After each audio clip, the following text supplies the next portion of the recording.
तो hello my dear friend, welcome in your YouTube class anchor classes.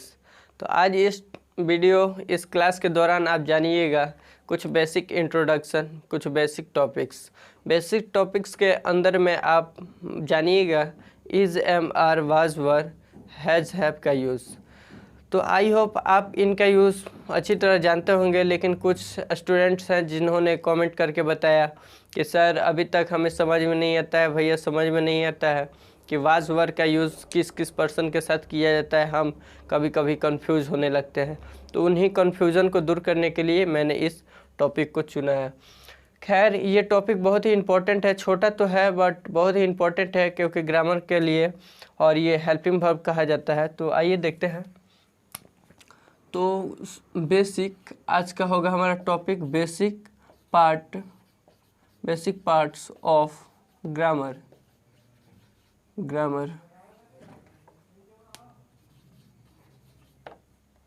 मतलब कि कुछ भाग ग्रामर के जो इम्पोर्टेंट होते हैं उन्हें हम जानेंगे।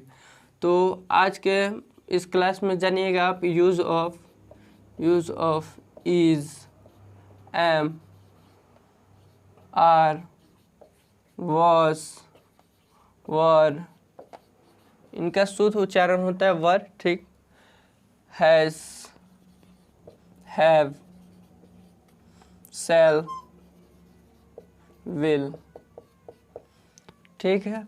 तो इसका हम हिंदी समझते हैं कि इसका यूज़ कहाँ कहाँ किया जाएगा।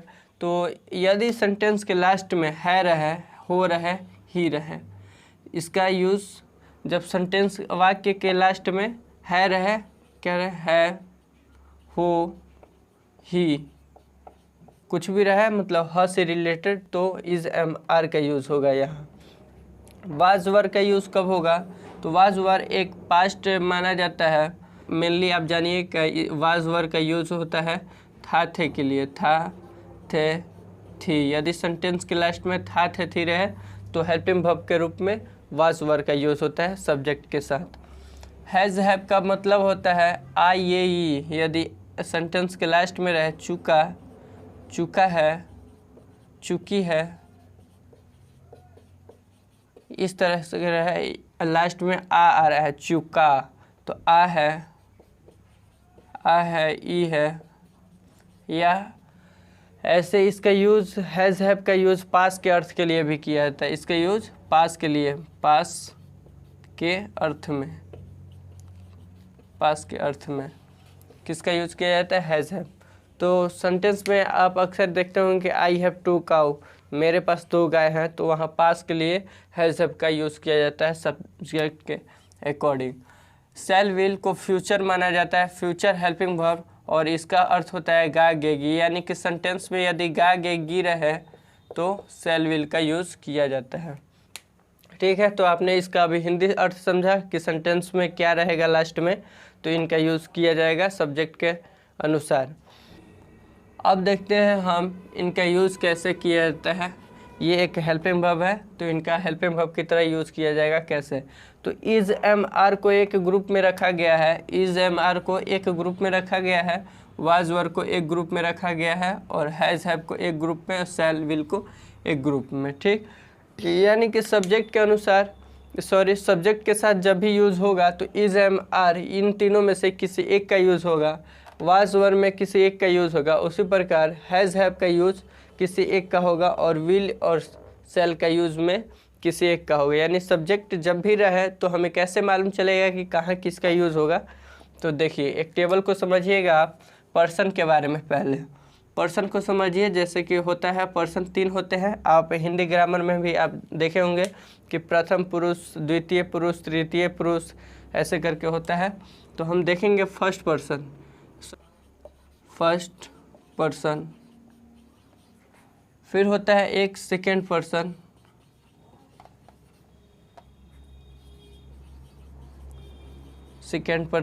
और लास्ट होता है थर्ड पर्सन, ठीक है। इस तरह से आप लिख लीजिएगा नोट्स बना करके। फर्स्ट पर्सन में सिंगुलर प्लूरल 2 होते हैं, एक होता है सिंगुलर, एक होता है प्लूरल। यहाँ सिंगुलर का अर्थ होता है एक वचन और प्लूरल का होता है बहुवचन, यानी कि एक पर्सन के लिए, सिंगल पर्सन के लिए सिंगुलर का यूज़ किया जाता है। एक से अधिक के लिए, जहाँ 2, 3, 4, 5 ऐसे करके पर्सन हो, लोग हो, तो वहाँ उसको प्लूरल बोला जाता है। काऊ, तो एक काऊ है, काउस, जहाँ काऊ में एस लगा तो ये प्लूरल हो गया। तो मैं बाद में इसको भी बताऊंगा कि बहुत सारे ये पर्सन होते हैं जिनको प्लूरल बनाने के लिए एस या ई एस, आई भी ई एस ऐसे करके जोड़ा जाता है, तो उनको भी बाद में हम डिस्कस करेंगे। तो अभी सिंगुलर और प्लूरल के बारे में देखते हैं। थर्ड पर्सन में भी सिंगुलर प्लूरल हुआ। तो सिंगुलर प्लूरल यानी फर्स्ट पर्सन में रखा गया है मैं को, यानी कि आई को, और आई का अर्थ होता है हिंदी मैं। इसी का जब प्लूरल किया जाता है, यानी मैं हूँ और इसी का मेरा प्लूरल यानी कि हम लोग, तो हम लोग का होता है वी। आई का प्लूरल यदि आपसे कोई पूछे कि आई का प्लूरल, तो वी, और वी का अर्थ होता है हम लोग। ठीक है। इसके बाद सेकेंड पर्सन में यू होता है। यू मतलब तुम, यू मतलब हिंदी तुम, और इसका प्लूरल भी बोला जाता है यू, और इस यू का भी मतलब होता है तुम लोग, यानी एक हुआ तुम, यानी कि मैं किसी को इंडिकेट करके कह रहा हूँ कि तुम और तुम लोग, तो तुम का तुम लोग को क्या हुआ, प्लूरल हुआ। इसी प्रकार थर्ड पर्सन में हम देखेंगे तो थर्ड पर्सन में होता है ही, सी। इसका अर्थ होता है वह, इसका अर्थ क्या होता है, वह। लेकिन आप याद रखिएगा कि ही का यूज़ किया जाता है मेल के लिए और सी का यूज़ किया जाता है फीमेल के लिए। स्त्रीलिंग के लिए सी का यूज़ किया जाता है और पुल्लिंग के लिए ही का यूज़ किया जाता है, लेकिन उसका सेम ही अर्थ होता है वह। तो इस वह के साथ इसका प्लूरल बनाइएगा जब, तो होता है दे, यानी कि वह। कोई भी मैं इंडिकेट करूँगा किसी को कि वह, और उसका प्लूरल क्या होगा, वे लोग, तो दे का अर्थ होता है वे लोग। ठीक है। तो अब समझिएगा आप कि आई के साथ ये फर्स्ट पर्सन में सिंगुलर के साथ किसका यूज़ होगा, इज एम आर में से किसका यूज़ होगा, वाज वर जो दो है इन दोनों में से किसी का एक का यूज़ होगा तो किसका यूज़ होगा, हैज़ हैव में से किसी का एक का यूज़ होगा तो किसका यूज़ होगा, और शैल विल में से किसी एक का यूज़ होगा। आई के साथ, वी के साथ, यू के साथ, ही, सी के साथ, दे के साथ। एक और आता है ईट, तो इट को भी थर्ड पर्सन के सिंगुलर नंबर में रखा गया है। इट का अर्थ होता है यह, और दिस का भी अर्थ होता है क्या, यह। और यहाँ से आप जानिएगा कि ये क्या लगता है, सजीव के लिए दिस का यूज़ किया जाता है यानी लिविंग के लिए, और नॉन लिविंग यानी निर्जीव के लिए इट का यूज़ किया जाता है। तो इन सारे बातों को आप नोट्स में लिख सकते हैं। यहाँ से आप देखिएगा कि इज एम आर में से किसका यूज़ होगा, वाज वर में से किसका यूज़ होगा, हैज़ हैव के साथ किसका यूज़ होगा। अब देखिए आप कि कौन से पर्सन के साथ किसका यूज़ होगा, इज एम आर तीनों में से किसका यूज़ होगा, वाज वेयर इन दोनों में से किसी एक का यूज़ जो होगा तो किसका यूज़ होगा है। यहाँ आप नोट में यहाँ से लिखना स्टार्ट कीजिएगा। इम्पॉर्टेंट है कि आई का यूज़, आई के साथ यूज़ होगा क्या, इज एम आर में से किसका यूज़ होगा, तो आई के साथ एम का यूज़ होगा। अब बचा वाज वर का, तो वाज वर का यूज़ आई के साथ किसका होता है, तो वाज का होता है, क्योंकि वाज एक सिंगुलर ये हेल्पिंग वर्ब है और आई भी एक सिंगुलर फर्स्ट पर्सन का सिंगुलर सब्जेक्ट है, तो वाज वर हुआ।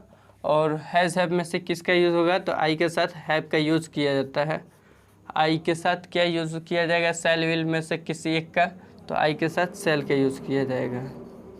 ठीक, तो आई का आपने देखा, और इसी प्रकार वी का देखिएगा, वी के साथ किन किन चीज़ों का यूज़ किया जाएगा, कौन कौन सा हेल्पिंग वर्ब का यूज़ किया जाएगा। तो वी के साथ सिंपल सा आप लिखते जाइए, और आप या लास्ट में आप इसे नोट कर लीजिएगा। तो वी के साथ वी का आर, वी के साथ वर, वी हैव, वी के साथ वी सेल। ठीक है, इसके बाद यहाँ देखेंगे आप यू, और यू का प्लूरल भी होता है यू ही, और सिंगुलर भी यू ही होता है, यानी तुम या तुम लोग। तो इसके साथ यू के साथ आर का यूज़ किया जाता है। वाज वर्ब में एक यूज़ होता है वर्ब का, और यहाँ हैज़ हैव में वी हैव होता है, और शैल विल में वी के साथ यू के साथ विल का यूज़ होता है। इसी प्रकार जब देखिएगा ही या सी या इट, तो इन तीनों में से के साथ, या दिस, तो इनके साथ यूज़ होता है यहाँ इज़। ये थर्ड पर्सन के सिंगुलर हैं तो यहाँ सिंगुलर होता है इज़, तो इज़ का यूज़ होगा। यहाँ वाज का यूज़ होगा। हैज़ हैव में से तो हैज़ का यूज़ होगा। विल सेल में से किसका यूज़ होगा, तो विल का यूज़ होता है। उसके बाद इसका plural he she it this का प्लूरल होता है दे, तो दे के साथ किसका यूज़ होगा, तो दे के साथ आर का यूज़ होता है। और वाज वर्ब में से किसका यूज़ होगा, तो वर का। और यहाँ हैज़ हैव में से किसका यूज़ होगा, तो दे के साथ हैव होता है। इसके बाद सेल विल में से किसका यूज़ होगा, तो दे के साथ विल का यूज़ होता है। आपने देखा कि आई के साथ इन तीनों में से किसका यूज़ होगा, वाज वर्ब का किसका यूज़ होगा, और हैज़ हैव का किसका यूज़ होगा, सेल विल का यूज़ किसका होगा। तो आपने इस टेबल को आपको याद करना होगा, इसको समझना होगा, और ऐसे थोड़ा बहुत आप इसे याद कर लीजिएगा तो आपको सेंटेंस में इतना बार रिपीट किया जाएगा कि आप इन्हें समझ पाएंगे आसानी से। ठीक है, तो आपने समझा। एक बार और मैं रिपीट कर दूं कि आई के साथ हमने समझा कि एम का यूज़ होगा, वाज का, हैव का और सेल का। ये एम का यूज़ होगा है के अर्थ में, वाज का यूज़ होगा किसका, था के अर्थ में, और हैव का यूज़ होगा पास या यही चुका चुकी रहे लास्ट में, और सेल का यूज़ होगा फ्यूचर के लिए यदि गाएगी रहे लास्ट में। तो सब्जेक्ट के अनुसार यानी कि आई के साथ आप एम का यूज़ कीजिएगा या वाज का यूज़, हैव, सेल, इस तरह से यूज़ कीजिएगा। आपने इसी प्रकार वी को भी समझा, यू को भी समझा, और ही सी इट दिस जो भी हैं ये चारों, इनके साथ इसका यूज़ होता है वाज का, सेल का, विल का। और इसी का होता है प्लूरल दे, तो दे का साथ यूज होता है आर, वर, हैव और विल का। तो कुछ एग्जाम्पल हम देखते हैं तो आपको क्लियर हो जाएगा कि किन के साथ कौन सा यूज़ करना है। जैसे रहे एग्जाम्पल कि वे लोग बाजार जा रहे थे, वे लोग बाजार जा रहे थे, तो इनका यूज़ कैसे किया जाएगा सब्जेक्ट के अकॉर्डिंग, तो दे, और दे के साथ यदि था थे या पास्ट में रहे तो मैंने बताया था कि वाज वर का यूज़ होता है। लेकिन इन दोनों में से किसका यूज़ होगा, वाज का कि वर का, तो यहाँ यूज़ होगा दे के साथ क्या, आपने अभी चैट में देखा कि वर का यूज़ हो रहा होगा। दे वर यहाँ जा रहे थे, ये टेंस में मैं आपको बताऊंगा, तो गोइंग होता है, दे वर गोइंग टू मार्केट। ठीक है, जैसे रहे कि मैं पटना जाऊंगा, मैं पटना जाऊंगा, तो इसका इंग्लिश ट्रांसलेटर बनेगा आई, यहाँ गागेगी है, तो यानी कि सेल या विल, इन दोनों में से किसी एक का यूज़ होगा। आई के साथ सेल का यूज़ हो रहा था, आपने अभी चैट में देखा, तो आई के साथ सेल का यूज़ होगा, हेल्पिंग वर्ब इसे कहा जाता है।